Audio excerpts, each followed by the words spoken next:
don't want to victim blame, but there's no way around this. There's no other way of looking at this. That was extremely irresponsible behaviour. You know, I've got kids, I've got young kids. They were in a foreign country, right? There's apparently some dodgy men around. I think that cannot be overstated. So during the day, there were other men around the resort asking for money, etc., etc. I mean, that's a huge, huge factor for me.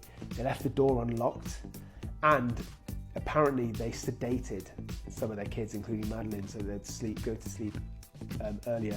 Even if they're doctors, I think it's just dodgy and dangerous to sedate a kid, because a kid's so small they can react unpredictably to something as strong as sedatives. They need to be monitored at the very least. In fact, no, it shouldn't be done, but if it is being done, then they should be monitored. So I guess what I'm saying is you take all of those things together into consideration, and categorically this is a lapse of very poor judgment.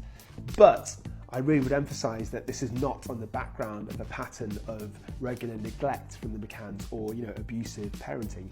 As far as we know, you know, there's no reason to think that they were abusive and social services weren't involved, etc., etc. So what I'm trying to say is that in that context, I think it's really unfair that they've received so much hatred and vitriol.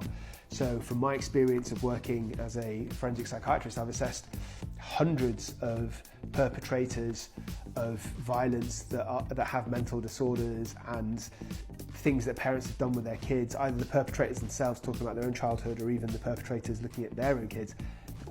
So much worse than what the McCanns did, like unfathomable levels of neglect, violence, physical, sexual abuse. I've assessed at least 2 women that I know of who actually left their toddlers at their home for hours or for an entire night whilst they've been out clubbing themselves.